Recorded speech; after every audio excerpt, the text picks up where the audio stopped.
하나님의 긍휼이라는 제목으로 함께 말씀을 나누도록 하겠습니다. 성경은 창세기에서부터 요한계시록까지 모두 66권의 말씀입니다. 하나하나가 귀한 하나님의 말씀이지만 각 권 성경을 대할 때에 조금 더 애착이 간다거나 조금 더 손이 가는 그러한 말씀들, 개개인에 대한 선호는 약간씩 있을 것 같습니다. 저는 이 66권의 성경 말씀 가운데 가장 좋아하는 말씀을 꼽으라라고 이야기한다면 저는 요나서를 이야기를 합니다. 4장밖에 되지 않는 그러한 짧은 말씀이기에 한번 읽기 시작하면 보통 앉은 자리에서 뚝딱 읽어내곤 했었습니다. 좋아하기도 하고 또 적은 분량 덕에 제가 지금껏 읽어왔던 성경 중에서 이 요나서를 가장 많이 읽었다라고 그렇게 이야기할 수도 있을 것 같습니다. 제가 이렇게 요나서를 좋아하는 이유는 요나서가 참 매력적이기 때문입니다. 이 요나서에 대한 매력은 크게 2가지로 소개를 할 수 있습니다. 먼저 등장하는 이 요나라고 하는 선지자가 너무 공감이 됩니다. 우리가 성경을 쭉 읽어 내려가다 보면 여러 믿음의 인물들을 보게 됩니다. 여러 인물들을 보게 되고 또 여러 사람들을 보게 되는데 이러한 인물들을 보고 또 이들의 삶을 따라가다 보면 뭔가 커다란 산과 같은 존재다라고 하는 그런 느낌을 줄 때가 있습니다. 너무 훌륭하고 또 너무 대단해서 나랑은 다른 세상에 있는 사람, 나랑은 다른 차원에 있는 사람과 같다라는 그러한 기분이 드는 것입니다. 나는 절대 그렇게 하지 못할 것만 같습니다. 물론 이러한 믿음의 인물들도 연약한 모습들도 있고 실수하는 모습들도 있음을 잘 알고 있습니다. 또한 저렇게 해나가는 것이 개인의 능력이 아니라 하나님의 능력, 하나님의 붙드심으로 그 사람이 그러한 일들을 그렇게 수행해 가고 있다는 것도 머릿속으로는 이해하고 있습니다. 그러나 나는 그렇게 못할 것 같습니다. 아브라함처럼 본토 아비집을 떠나지도 못하겠고 모세처럼 바로왕 앞에 가서 이스라엘 백성, 내 백성을 내어놓으라 라고 담대하게 말하지도 못하겠습니다. 룻처럼 나오미와 함께 자신의 고향을 떠나지도 못하겠고 여호수아처럼 땅을 정복하지도 다윗처럼 하나님 마음에 합한 사람이 되지도 못할 것 같습니다. 이들을 보면서 드는 생각은 이 정도는 해야 성경에 기록될 수 있겠구나 라는 그 정도입니다. 그런데 요나는 어떻습니까?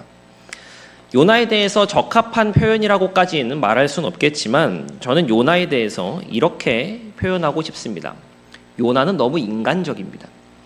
여기서 인간적이다라고 하는 말은 그냥 하루하루를 살아가는 우리네 삶과 크게 다를 바가 없어 보인다라고 하는 의미입니다. 요나의 말과 행동, 여기 앉아 계신 성도 여러분들께서도 요나가 어떠한 일들을 겪어왔는지 잘 알고 계실 텐데 요나의 말과 행동을 볼 때 무엇을 느끼십니까? 이해가 좀 되지 않으십니까? 평안하게 그냥 그런 대로 믿음 생활하면서 하나님 믿고 잘 살고 있었는데 어느 날 벼락처럼 하나님의 말씀이 임했습니다. 이 말씀 때문에 요나의 삶은 완전히 뒤집어지게 됩니다. 하나님의 말씀이 임했는데 이 말씀이 나랑은 너무 맞지가 않아요. 내가 도저히 수용하거나 받아들일 수 있는 그러한 내용의 말씀이 아닙니다. 그럴 때 우리도 하나님의 낯을 피할 때가 종종 있어 오지 않았습니까? 니느웨로 가기 싫어서 다시스로 가기 위해 요바로 내려가는 모습이 우리의 믿음 생활 가운데 없다라고 그 누가 말할 수 있겠습니까? 그래서 저는 요나가 이해가 됩니다.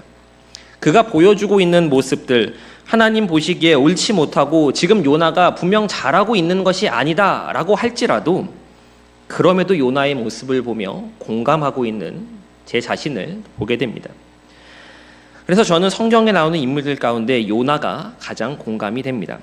나랑 별반 다르지 않은 것 같은 사람, 말 그대로 성정이 나와 같은 사람, 그 사람이 저는 요나라고 여기기 때문에 그렇습니다. 다음으로 요나서가 매력적인 이유는 이 요나서의 분량은 4장밖에 채 되지 않지만 그 안에 담고 있는 내용은 결코 적지 않고 결코 작지 않다라고 하는 것에 있습니다. 4장밖에 되지 않은 이 짧은 내용 속에는 하나님의 긍휼이 무엇인가라고 하는 것을 너무나 자세하게 또 너무나 풍부하게 보여주고 있습니다. 흘러 넘치고 있다라고 그렇게 표현할 수 있을 것 같습니다. 마치 하늘에 구멍이라고 난 듯 장대비가 쏟아지는 것처럼 이 요나서 전반에는 하나님의 긍휼하심이 쏟아져 내립니다. 이 긍휼의 장대비는 요나에게도 쏟아져 내리고 다시스로 가는 배의 승객들에게도 쏟아져 내리며 니느웨 사람들에게까지 가리지 않고 동일하게 쏟아집니다. 그래서 저는 하나님의 긍휼하심에 대해서 설명할 수 있는 성경이라고 하면 가장 먼저 요나서가 떠오릅니다. 성도 여러분들께서는 긍휼과 은혜의 차이에 대해서 알고 계십니까? 교회에서도 긍휼이라는 말은 잘 사용은 하진 않습니다. 보통 은혜라는 말로 사용을 하죠. 긍휼과 은혜의 차이가 무엇이냐면 긍휼은 마땅히 받아야 할 심판과 저주를 내리지 않는 호의를 말합니다. 즉 벌을 주어야 하는데, 그래서 벌을 받아야 하는데 그 벌을 면제해 주는 것, 벌을 내리지 않는 것, 이것을 긍휼이다라고 이야기할 수 있는 것입니다. 은혜는 마땅히 받을 자격이 없는 사람에게 주어지는 호의를 가리킵니다. 즉 선물과 같은 개념이다라고 말할 수 있습니다. 그래서 넓은 의미에서 생각해 보면 긍휼이라고 하는 것은 은혜의 범주 안에 들어갑니다. 마치 선물과도 할 수 있다라고 할 수 있는 것입니다. 벌을 주지 않는 것도 선물을 받는 것과 마찬가지이기 때문에 이 긍휼은 은혜의 범주에 들어간다라고 그렇게 말할 수 있습니다. 저는 오늘 이 은혜에 대해서 초점을 맞추기보다는 이 긍휼이라고 하는 것에 조금 더 초점을 맞추어서 함께 말씀을 나누려고 합니다. 긍휼을 이야기하다 보면 은혜를 다루지 않을 수가 없지만, 언급하지 않을 수 없겠지만, 그래도 이 긍휼에 좀 더 중점을 두고 말씀을 살펴보도록 하겠습니다. 이 요나서에는 하나님의 긍휼하심이 선명하게 드러난다, 잘 드러난다라고 말씀을 드렸습니다. 본문 말씀을 1장 17절과 3장 10절 이렇게 두 절의 말씀으로 삼은 것은 1장 17절은 1장 17절에서부터 2장에 걸쳐 나타나는 요나에 대한 하나님의 긍휼, 하나님의 긍휼하심을 살펴보기 위함이고, 3장 10절은 3장에 나타나 있는 니느웨에 대한 하나님의 긍휼을 살펴보기 위함입니다. 2장과 3장을 보면서 이 하나님의 긍휼이 요나서 가운데 어떻게 드러났는지를 함께 살펴보도록 하겠습니다. 요나서 1장은 우리가 익히 잘 아는 것과 같이 요나가 물고기 뱃속에 갇힌 것으로 그 이야기가 끝이 납니다. 그러면서 2장으로 이어집니다. 요나서 2장을 볼 때에 우리는 요나가 물고기 뱃속에 갇혔대. 그러면 물고기 뱃속은 대체 어떤 곳일까라고 하는 것에 궁금해하며 우리의 관심을 가져야 하는 것이 아니라 요나에게 베풀어진 하나님의 긍휼하심이 요나라고 하는 사람 마음의 변화, 내면의 변화를 어떻게 이끌어가고 있는가라고 하는 것을 조금 더 주목해서 보아야 합니다. 즉 요나의 내면을 봐야 한다라는 이야기입니다. 기독교는 본질적으로 내면의 변화, 마음의 변화를 다룬다라고 하는 점에서 이 요나서 2장은 중요한 의미를 갖습니다. 1장에서 요나가 하나님의 말씀을 피해서 도망하지 않습니까? 이 말이 도망이지 정확히는 하나님의 명령을 어긴 것입니다. 니느웨로 가라고 했는데 요나가 이를 피해서 어디로 내려가죠? 다시스로 가기 위해서 요바로 내려가게 됩니다. 요나는 일반 백성이 아니라 선지자입니다. 그러나 그럼에도 자신이 하나님을 등졌다, 하나님의 말씀을 어겼다라고 하는 사실에 있어서 요나는 크게 괴로워하는 모습을 보이지 않습니다. 그러나 그러했던 요나가 거친 폭풍이 몰아치는 바다 한가운데서 배 밖으로 던져졌을 때, 정말 죽음이라고 하는 것이 이 코앞으로 다가왔을 때 그는 자신이 하나님께로부터 버림받았다, 혹은 하나님께서 나에게 벌을 내리시는구나 라고 그렇게 받아들였을 겁니다. 그러나 요나를 향한 하나님의 긍휼은 이미 부어지고 있었습니다. 요나의 몸이 바다로 던져졌을 때 하나님께서는 이미 큰 물고기를 예비하고 계셨기 때문입니다. 요나가 바다로 던져졌을 때 마침 큰 물고기가 있었던 것이 아닙니다. 미리 큰 물고기를 배에 접근하게 하셔서 바다로 떨어지게 될 이 요나를 받아들이게 하셨습니다.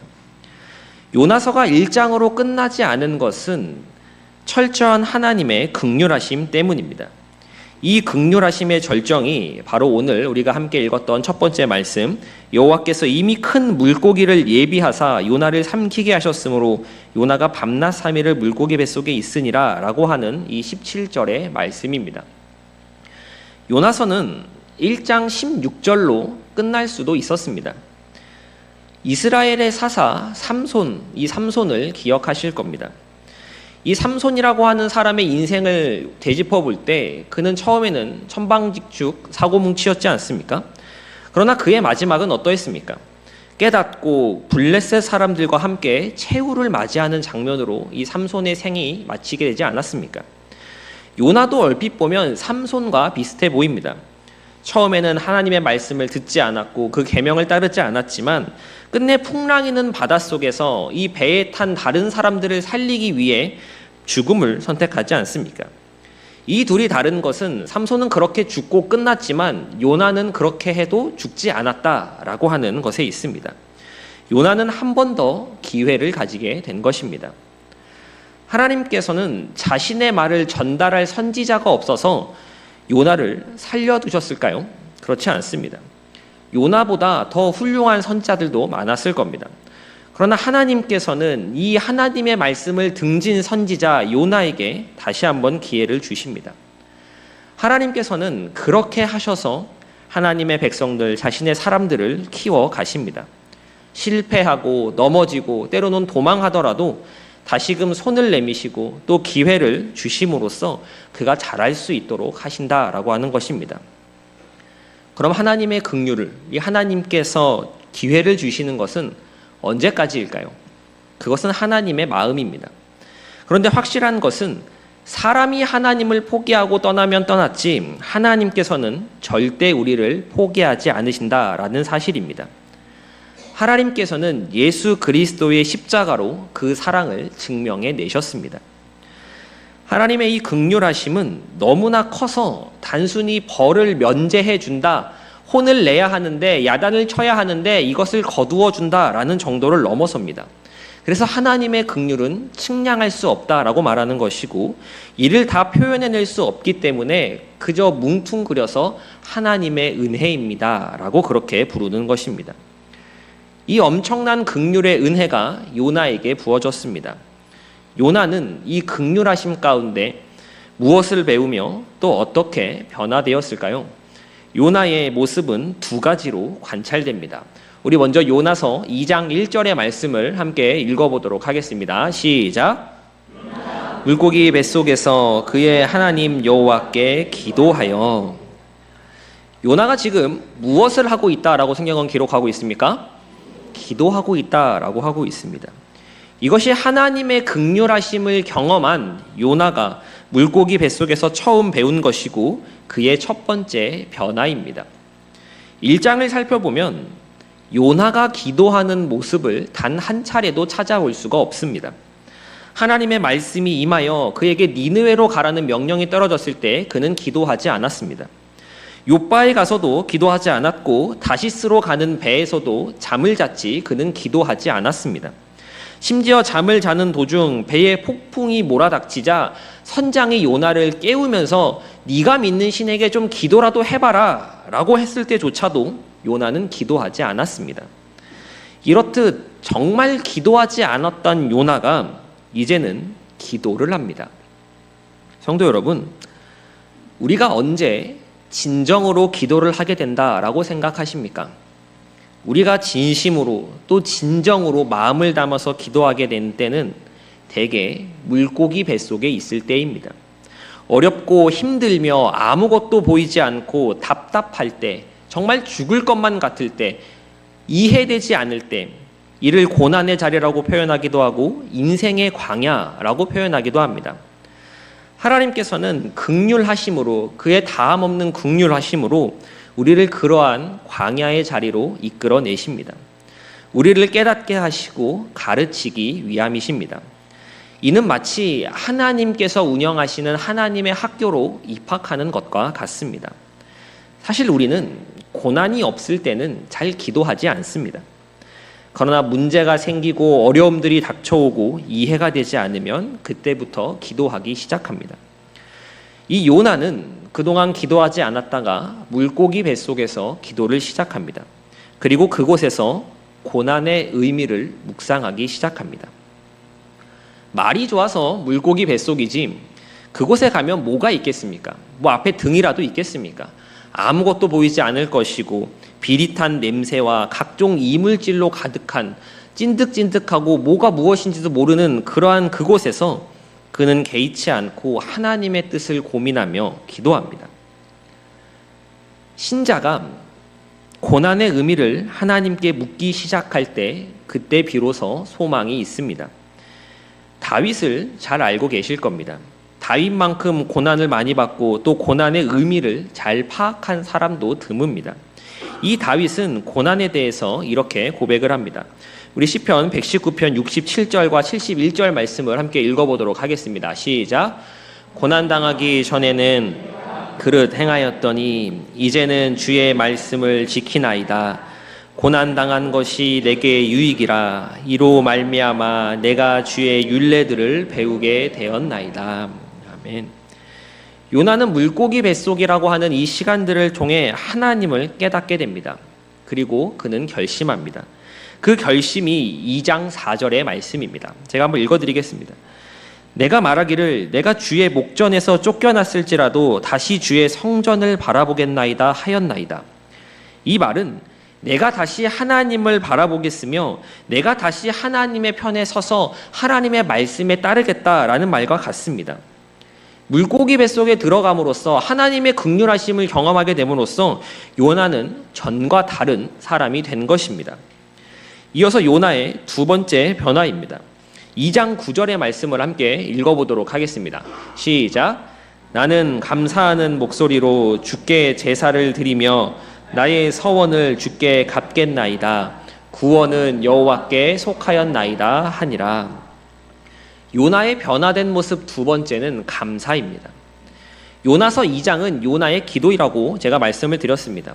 그런데 이 기도문을 한번 쭉 읽어보시면 이 가운데 주목할 만한 것이 있습니다. 그것이 무엇이냐면 요나는 단 한 차례도 자신을 물고기 뱃속에서 꺼내달라거나 자신의 목숨을 살려달라라는 기도는 하지 않는다라고 하는 것입니다.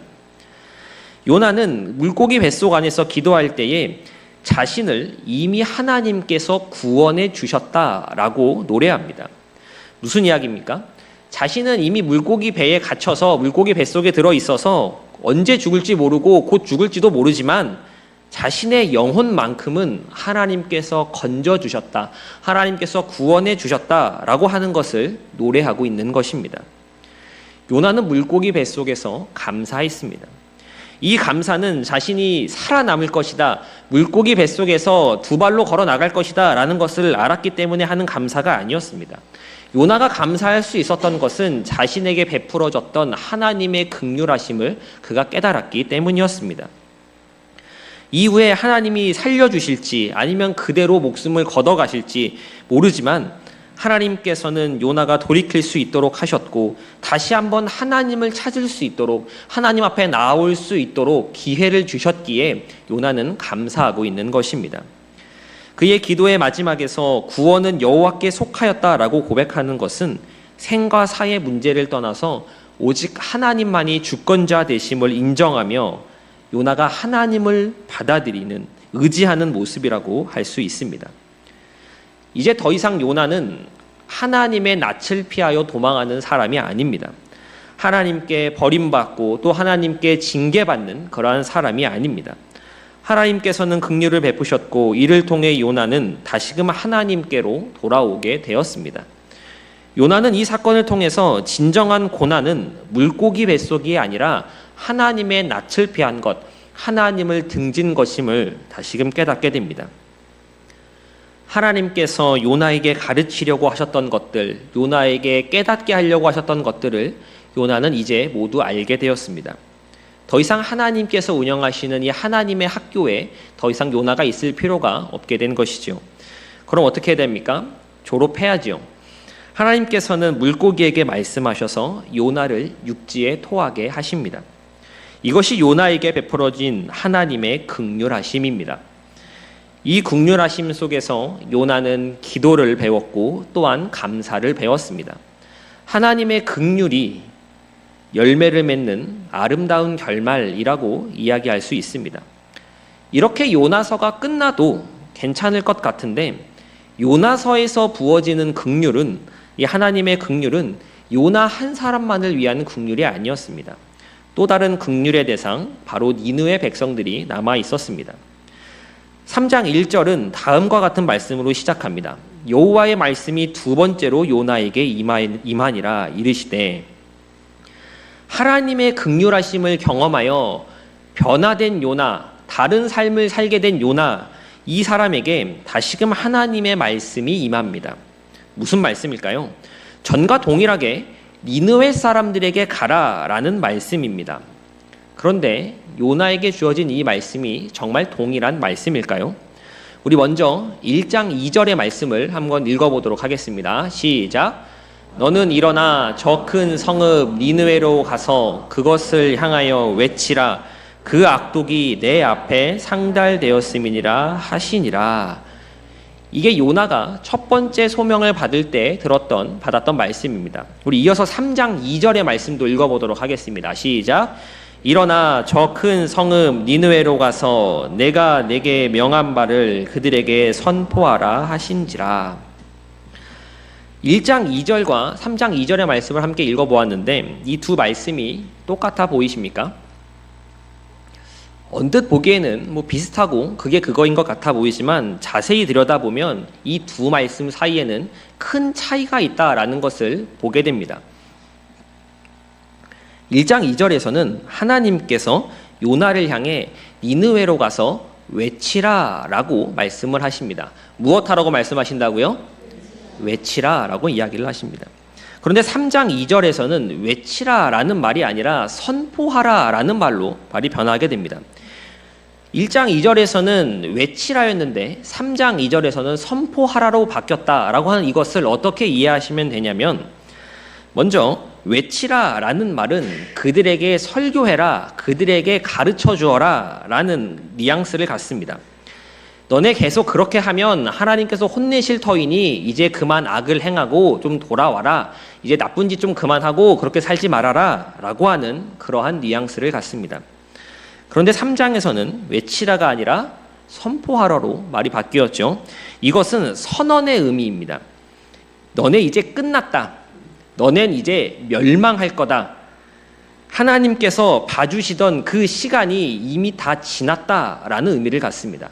그러니까 첫 장 1장에서는 좀 그들에게 교정의 의미, 교화의 의미로서 회개할 것을 촉구한다라고 한다면 3장에서 나오는 말씀은 이제 그들은 멸망할 것이고 그들은 벌을 받을 것이니 가서 알려주어라 라고 하는 식의 말씀이다라는 것입니다. 요나가 하나님의 긍휼하심을 경험할 동안 니느웨의 악행은 점점 더 심각해졌다라는 것을 의미합니다. 더 이상 기다리지 않고 더 이상 유예를 주지 않고 이제 하나님께서 직접 그들을 치시겠다라는 것입니다. 요나는 여호와의 말씀을 따라 니느웨로 갑니다. 니느웨는 사흘 동안 걸어야 할 만큼 큰 성읍이다라고 성경은 그렇게 표현합니다. 요나는 니느웨에 도착하고 나서 하루 동안 돌아다니며 외쳤습니다. 40일이 지나면 니느웨가 하나님의 심판을 받아 멸망하게 될 것이다. 제가 좀 전에 말씀드린 것과 같이 이 말은 회개하라라는 말이 아닙니다. 심판을 예고하는 말입니다. 성경에서 사흘 동안을 걸어야 하는 성읍이다라고 했으니 요나도 어느 정도 며칠 정도는 자신이 좀 돌아다녀야겠다라고 생각을 했을 겁니다. 그런데 하루 만에 요나는 돌아다닐 필요가 없게 되었습니다.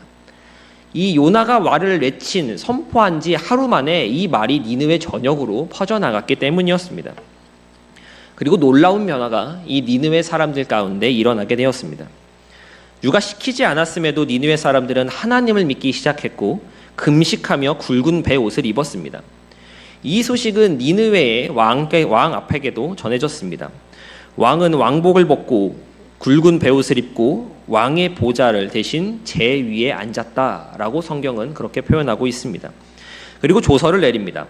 사람이나 짐승이나 모두 먹지 말고 마시지도 말며 하나님께 부르짖을 것을 명령합니다.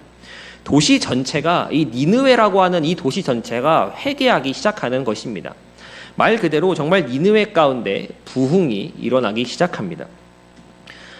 그런데 지금 요나는 외친 것이 아니라 선포를 했습니다. 회개해야 된다라고 말하는 것이 아니라 심판받을 것을 말한 것입니다. 40일이 지나면 이제 심판의 시작입니다. 어떻게 보면 이미 늦었다고 말할 수도 있을 것 같습니다. 그럼에도 니느웨 사람들은 금식하고 회개하며 악한 행동에서 떠났습니다. 지금 그들이 의지하는 것은 단 하나, 하나님의 긍휼하심 뿐이었습니다. 여기서 우리가 이제 성경을 볼 때 요나를 통해서 니느웨 사람들이 회개했구나, 그들이 부응했구나 라고 생각하기보다 좀 짚고 넘어가면 이해에 도움이 될 만한 것이 있습니다. 이 니느웨는 아수르의 수도입니다. 이 니느웨가 어떤 곳이냐면 이 1장, 요나서 1장에 나온 것 같이 악독이 하늘에 사무친 곳, 악독이 하늘에 사무쳤다라고 표현하는 곳입니다.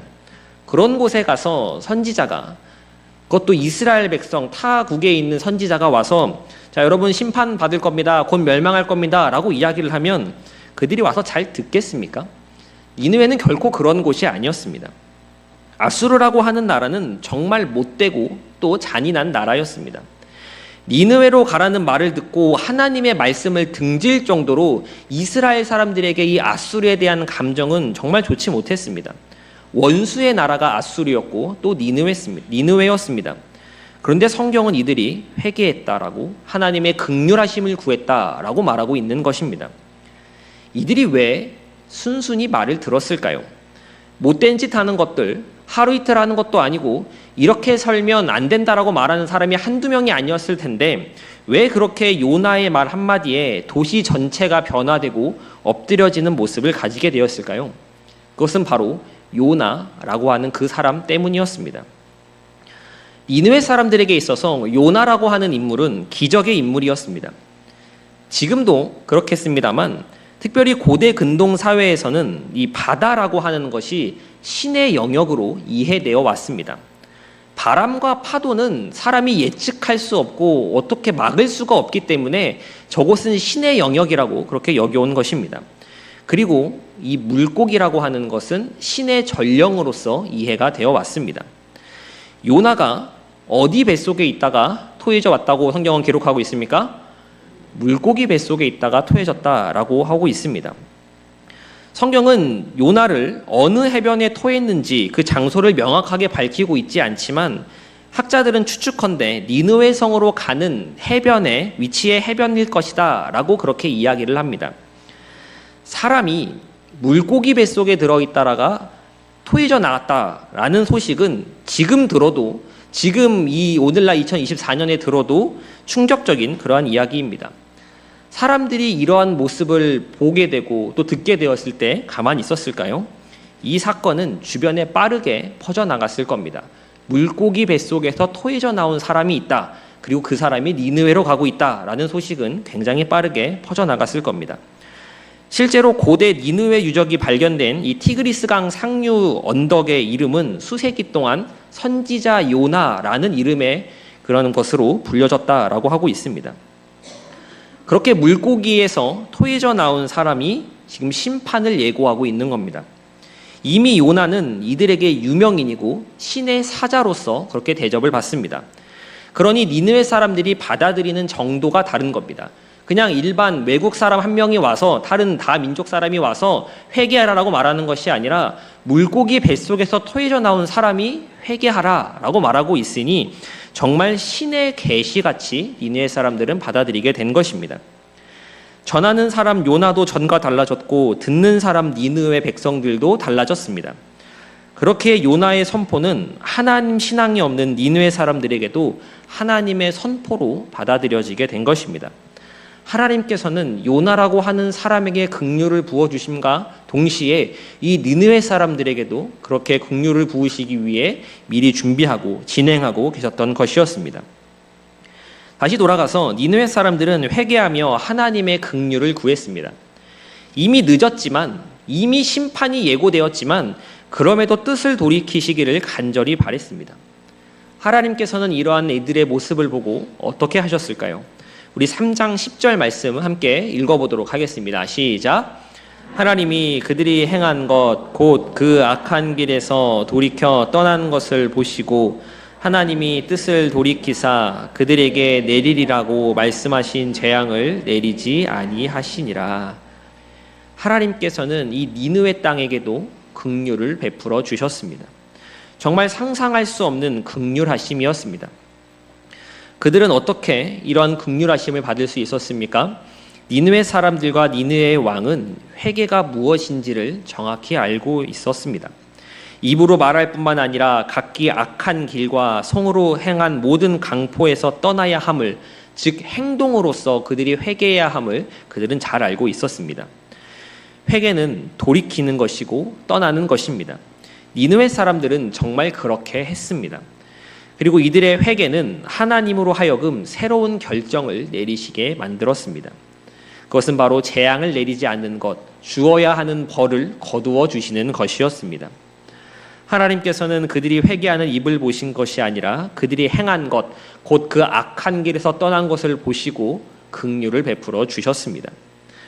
요나를 향한 하나님의 긍휼하심이 요나라고 하는 사람 내면의 변화를 통하여 열매를 맺었듯이 니느웨를 향하신 하나님의 긍휼하심 또한 드디어 열매를 맺게 되었다라고 그렇게 말할 수 있겠습니다. 이제 말씀을 정리하도록 하겠습니다. 요나서의 주제는 제가 누누이 말씀드린 것과 같이 하나님의 긍휼, 하나님의 긍휼하심입니다. 이 긍휼하심을 보며 우리는 무엇을 보고 또 무엇을 적용하며 살펴볼 수 있을까요? 첫째로, 하나님의 긍휼이 우리의 인생을 덮을 때 하나님의 섭리를 깨닫게 된다라고 하는 사실입니다. 하나님을 만나면 하나님의 은혜를 체험하고 하나님의 긍휼이 그 사람의 삶 가운데 임하여 쏟아져 내리게 되면 자신을 보는 안목에 있어 변화가 생겨나게 됩니다. 요나는 하나님의 긍휼을 체험했을 때 자신의 교만을 깨닫게 되었습니다. 이전에 잘 나가던 시절에는 자신만만했고 무엇이라도 다 할 수 있을 것이라고 생각했지만 하나님의 낯을 피하고 또 다시 쓰러 가는 배에서 죽음을 마주하게 되었을 때 요나는 그럼에도 자신에게 손길을 내밀어 주시는, 긍휼을 베풀어 주시는 하나님 앞에서 엎드려지게 되었습니다. 이것이 바로 그리스도인의 특징입니다.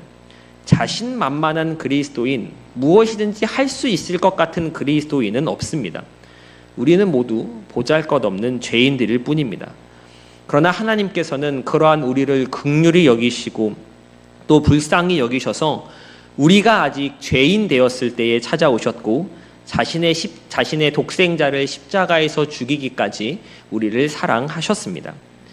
그렇기에 보잘것없는 죄인이 가치 있는 존재로 거듭나게 된 것입니다. 이것을 알고 믿는 사람이 바로 그리스도인입니다. 요나는 자신을 바다 가운데 던져 넣은 것이 뱃사람들이 아니라 하나님이시다라고 고백을 합니다. 그리고 그를 둘러 덮은 것, 그를 힘들게 하고 어렵게 했던 그 파도가 그냥 파도가 아닌 주의 파도라고 그는 그렇게 고백합니다. 모든 상황들 가운데 하나님이 계셨고 하나님이 진행하셨으며 하나님께서 붙들고 계셨음을 말하는 것입니다. 이처럼 하나님의 긍휼하심은 하나님의 섭리를 깨닫게 합니다.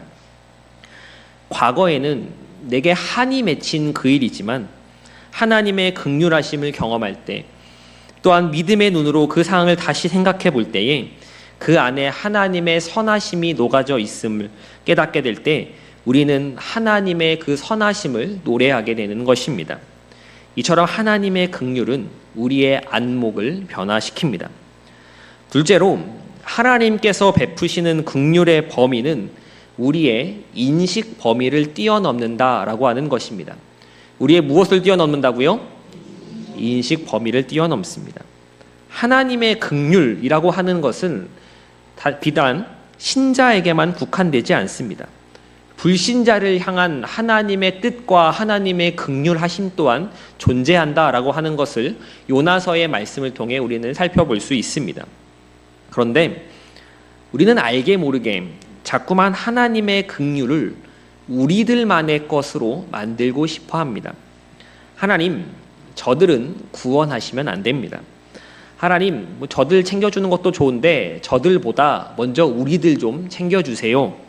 먼저 좀 봐주세요 라는 마음이 우리 가운데 계속 일어난다라고 하는 것입니다. 이해는 할 수 있습니다. 그러나 이것이 올바른 그리스도인, 하나님의 은혜를 경험한 사람이 가지는 태도라고 말하기는 어려울 것 같습니다.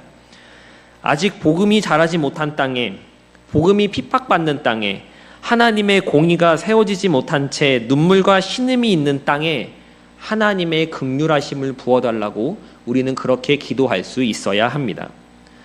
우리가 하나님의 긍휼하심을 받은 것은 우리의 공로로 인함이 아니지 않습니까?